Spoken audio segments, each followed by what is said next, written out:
Counting down to Election Day, Taiwan's political heavyweights hit the campaign trail. A show of support, one of Taiwan's diplomatic allies urges for its inclusion in international organizations during the UN General Assembly. With Taiwan soon to bring an end to its quarantine policy, the country's hotels are scrambling to adapt.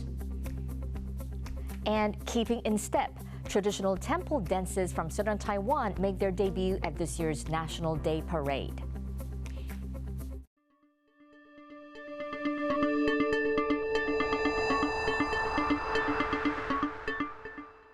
A warm welcome to TaiwanPlus News. I'm Betty Chen. With just 2 months to go before Taiwan's local elections, major parties are sending their top officials around the country to support their candidates. Eric Gao reports. Political heavyweights on the campaign trail, stumping for their respective parties ahead of November's local elections. President Tsai Ing-wen headed to the northeastern county of Yilan over the weekend to back her ruling Democratic Progressive Party, or DPP's candidate there, Zhang Cong-yuan. Taiwan's main opposition Kuomintang, or KMT, also brought out the big guns. Former President Ma Ying-jeou stumped for his party both in the capital of Taipei and in the southern city of Tainan. Incumbent KMT Taichung Mayor Liu Xiuyan was also in Tainan to support mayoral candidate Xie Longjie.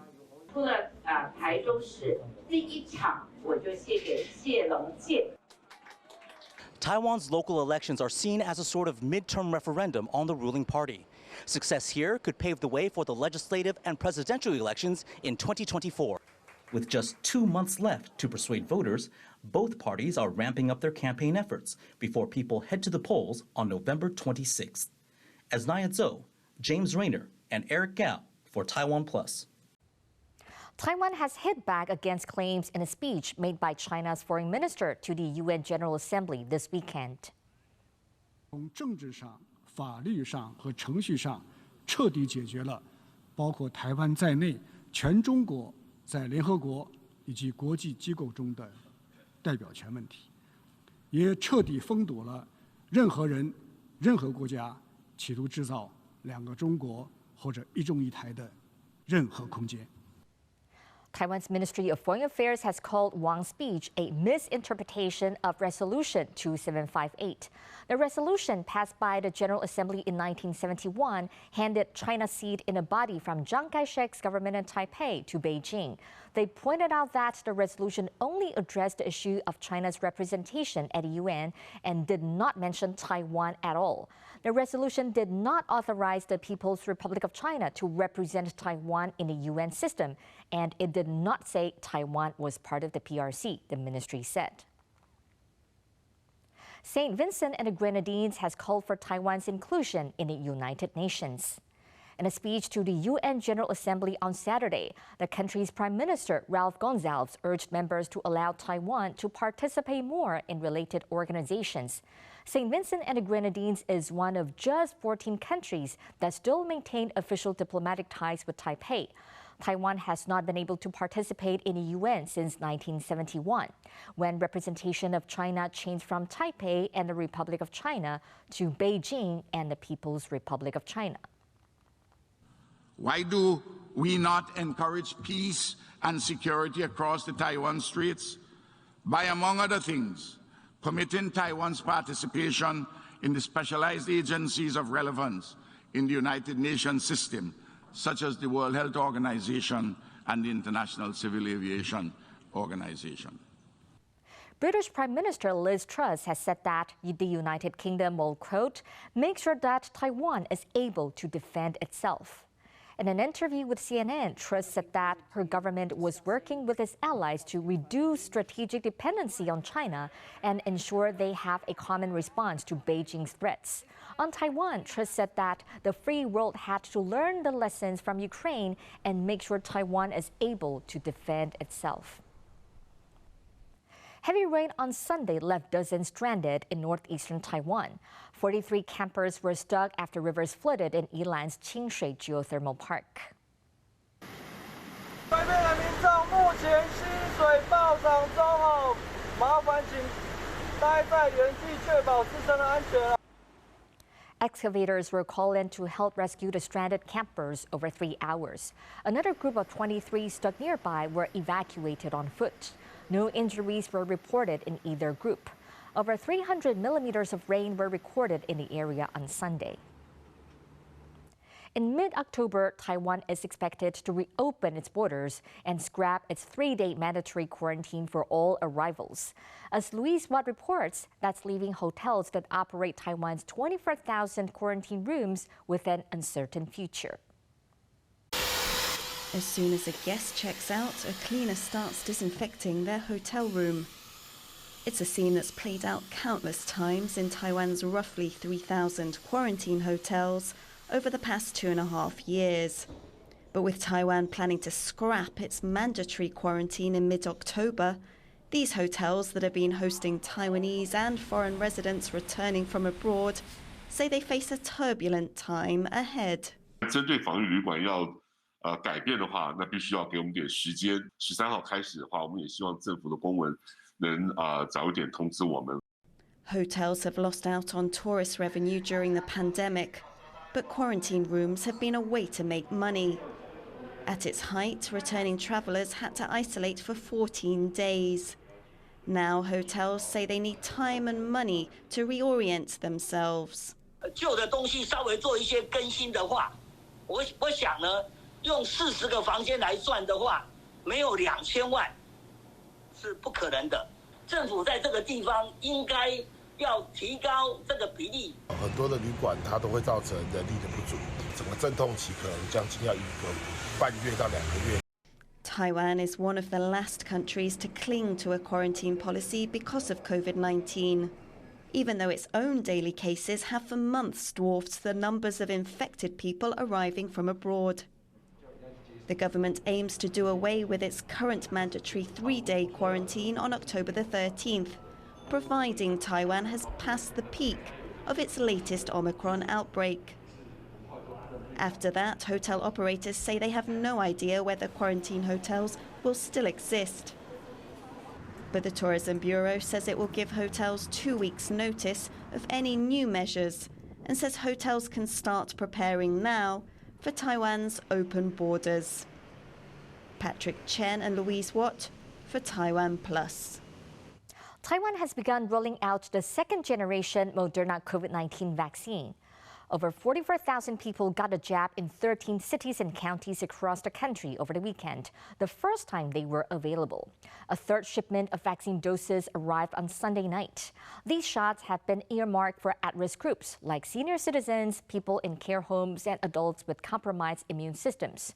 Taiwan's Pandemic Response Task Force says it may make the new vaccines available to frontline medical and transport workers as well. A far-right coalition is set to win elections in Italy, marking a historic shift in the country's politics. Giorgia Meloni, leader of the ultra-conservative Brothers of Italy party, has already claimed victory. Exit polls suggest she is on course to become the country's first female prime minister. Meloni has been described as the most far-right figure to lead Italy since World War II fascist Benito Mussolini. She has also strongly criticized China and Italy's part in Beijing's Belt and Road Initiative. In an interview with the Central News Agency, Meloni called Taiwan an essential concern and a strategic trade partner for Rome. North Korea fired a ballistic missile off its east coast on Sunday. That's according to Japan's defense ministry. The launch comes ahead of a visit to the region by U.S. Vice President Kamala Harris and just days after a U.S. aircraft carrier docked in South Korea for the first time in almost 4 years. This year has seen North Korea conduct a record 32 missile tests. The U.S. and South Korea are set to hold large-scale joint military exercises starting Monday, which officials say are a show of force intended to send a message to Pyongyang. 라케마라 연합사령관과 북한의 탄도미사일 발사 직후 공조회의를 통해 상황을 긴밀히 공유하고 계획한 한미 연합해상훈련 등을 통해 북한의 어떠한 위협과 도발에도 연합방위태세를 더욱 굳건히 할 것을 재확인하였습니다. A project to build a light rail loop through the southern port city of Kaohsiung is almost finished. The entire line is expected to enter service in October once the second final stage of construction is finished. To make sure the line is safe and ready to open, operators have held emergency drills, preparing conductors to handle everything from a collision with another vehicle to derailment. Temple dancers from southern Taiwan are being brought up to Taipei for this year's National Day celebrations. Though the annual program has long featured Taiwanese traditions, this will be the first time the event will include the tightly choreographed moves of temple dance. John Van Trieste has more. Moving with extreme precision. This is the crane dance, a century-old tradition hailing from Taiwan's south. It's just one of many dances and acrobatic shows long put on during special events at temples. This year, crane dancers, lion dancers, and other temple performers will show off their moves in front of the whole country during the National Day ceremony, right in front of the presidential office in Taipei. More than 200 dancers will be heading up from the southern city of Tainan for the event. Plenty of Taiwanese traditions have appeared in past years, but this dance form is making its National Day premiere.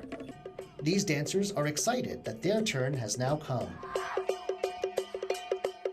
都高兴呀！总统府啊，对，因为只有看过没有进去，基隆的第一项哦是如何去筹备、去表演，让大家都了解我们这个文化。Many dances contain elements of martial arts, something the official in charge of this year's ceremony says matches this year's theme, defending the nation together. 无论是金狮镇或白鹤镇，一起聚在一起。 那这是一个非常难得也非常精彩的一个训练将它在呈现在国庆大会的上面，也同时将这个守土卫国的精神展现出来。The dancers have just 2 more weeks left to prepare. On October 10th, they'll be presenting their art form to dignitaries from around the world on the day Taiwan celebrates its nationhood. Alex Chen and John Van Trieste for TaiwanPlus. A new survey warns that children in Taiwan have increasingly poor diets. According to the study conducted by the Child Welfare League Foundation, almost a quarter of all teenagers eat junk food every day. About a third of them use food delivery services twice a week. The foundation says that teenagers' use of these services has increased over the past 2 years due to the pandemic. It also found that most of these respondents reported fatigue, insomnia, or lethargy. According to the government's latest figures, up to 30% of all children in Taiwan are overweight or obese. 可能尽量是挑选可以选择菜色的，像卤味跟盐酥鸡，我们尽量挑2、3样青菜，然后低脂的肉类，那剩下看你想吃什么再补点。Taiwanese gymnasts have won 2 medals at the 2022 Paris Challenge Cup. Tang Jiahong won a silver medal in a men's floor routine, and Xiao Youran won a bronze in a pommel horse. Ling Guanyi also placed 4th in the men's rings. Paris is just the first stop on the 50-day international tour that will also see the gymnasts compete in Hungary and Turkey. The team hopes its competitors will then go on to place top 8 at the upcoming World Championships in the UK. That would give them a ticket back to Paris for the 2022 Olympics. The northern Taiwan city of Taoyuan is home to the country's largest international airport, making it the main gateway into and out of the country. It's home to the headquarters of Taiwan's 2 largest airlines, and now a series of ambitious plans are about to forge this rapidly growing city into a genuine aerospace capital. We travel there to find out how they plan to do it.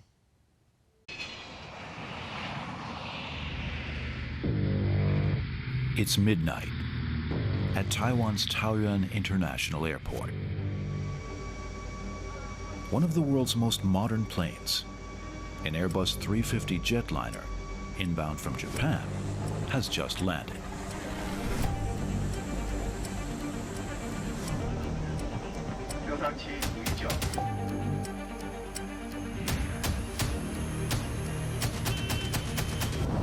A maintenance team takes over the long-range airliner.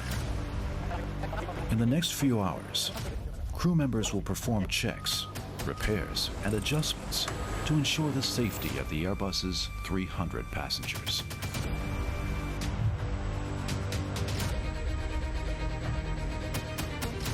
It's essential. If the city's plans to become a fully fledged aerospace capital are to get anywhere, it has to be a go-to place for this kind of critical testing.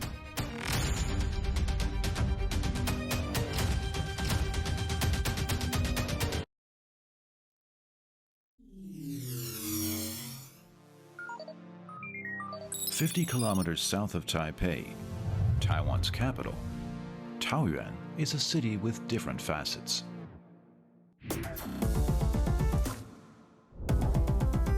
It's the nation's fastest growing city, with an integrated transport network, green infrastructure, and smart web solutions that make life quicker and easier for everyone here. But Taoyuan is also Taiwan's main gateway to the world. The international airport sees thousands of passengers, and tons of freight pass through every day.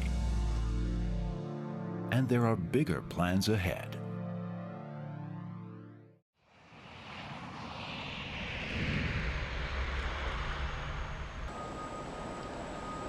Lin Shuhong has been maintaining aircraft for 20 years. He knows how much the industry depends on experts like him and their tradition of quality workmanship. 一架飞机，那从小的到100多个人到300多个人的生命，是掌握在我的手上。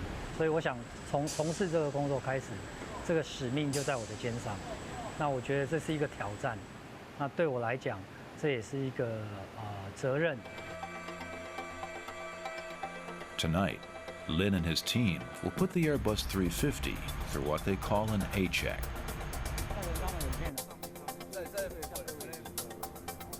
Airliners undergo this critical routine every 400 to 600 flight hours. The workers have 12 hours to swarm the 66-meter-long plane inside and out,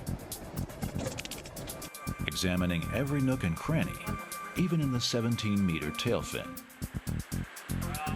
Until their work is done, the plane's crew cannot take off. 今天 A check 的检查项目非常的多，那其中包括了发动机的内部的检查，是否有任何有漏油的迹象，或者有什么松脱的迹象。起落架的部分呢，主要重点是在于润滑，我们都要打油进去，让所有的活动面呢能够更 smooth 一点，而不会卡卡的。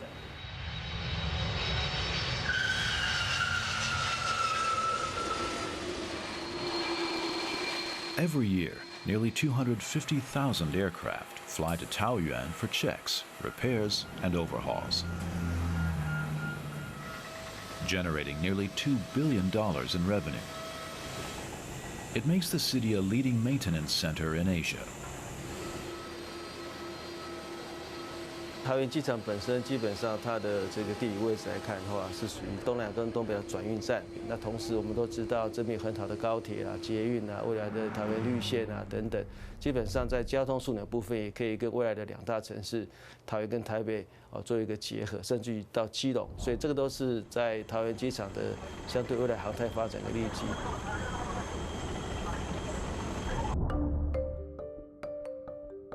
It should be no surprise that the island has become a home to aerospace engineering expertise.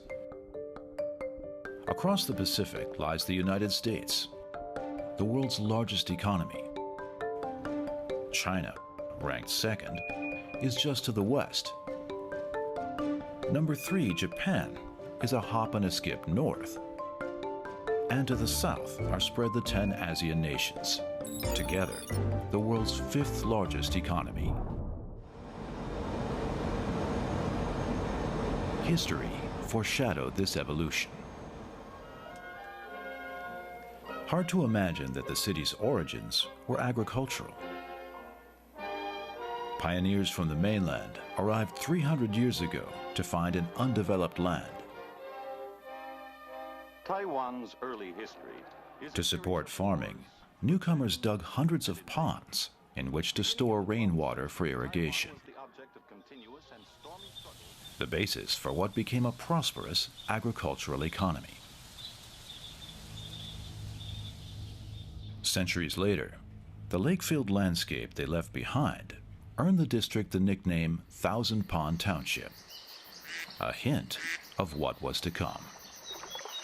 台湾在产业结构从农业转变成工业的时候，桃园其实是算最大的受益者。为什么呢？我们在这个产业转型的过程，这个当时推出了所谓的10大建设。那10大建设其中有2个跟桃园息息相关，一个就是中山高速公路的交通网络的串联，一个就是国际机场。中华民国68年2月21日，是中正国际机场第1期工程建设完成。 Built in the northwest of the city, this international airport has brought a different look to Taoyuan. An apron with space for 22 aircraft, up to 47 planes taking off and landing during peak hours, coupled with a terminal building that can accommodate 4,000 passengers. Taoyuan Airport was considered one of East Asia's largest at that time. The project dramatically changed the city, encouraging development and growth as associated services expanded. Taoyuan becomes a literal aerospace city unto itself.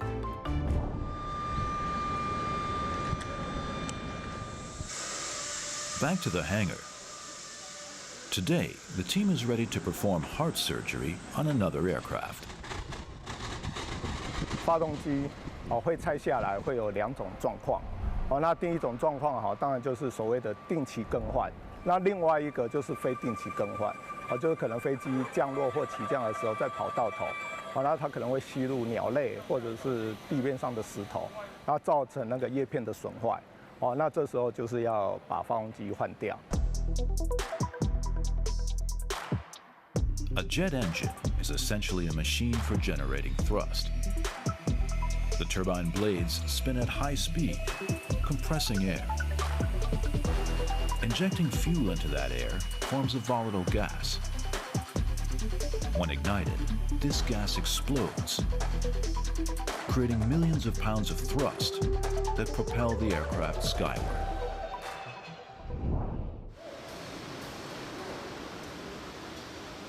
During a total overhaul, each and every one of the engine's 40,000 parts will be taken out and dismantled.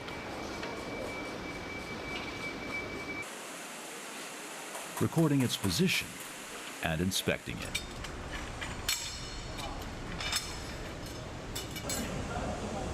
As with the human body, when it comes to areas of critical concern, these aircraft physicians need to use precision instruments to take a closer look.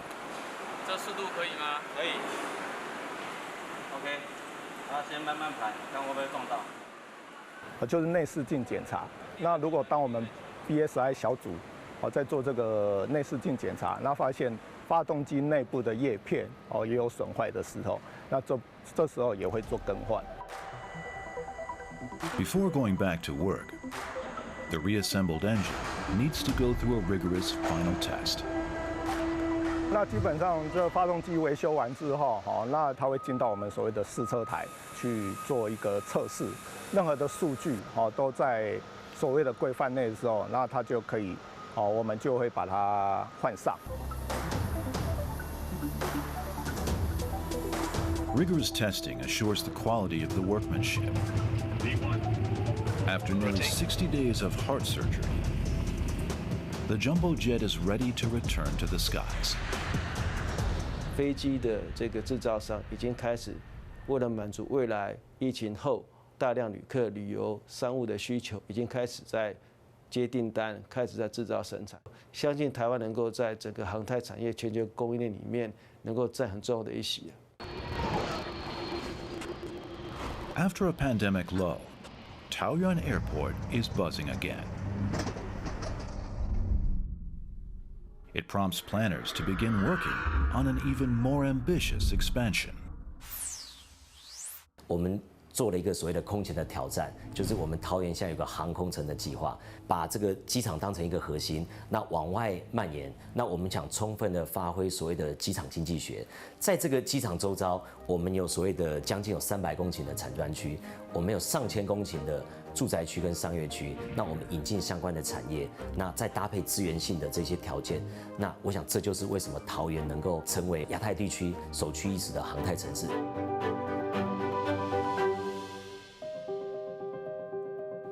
Once upon a time, Taoyuan was a small agricultural town developed by the ancestors. It then became an air transport center, the most important gateway of the island. Now, the Aerotropolis project will advance the city's continuing transformation into a genuine aerospace capital, linking all forms of transportation in a seamless process that carries Taoyuan into the future. Thanks for watching TaiwanPlus News. I'm Betty Chen. Finally, we leave you with images of buffalo races and traditional wrestling matches in Cambodia, celebrating the 2-week-long Festival of the Dead. For more stories from Taiwan and around the world, please download the TaiwanPlus app. Stay safe and see you next time.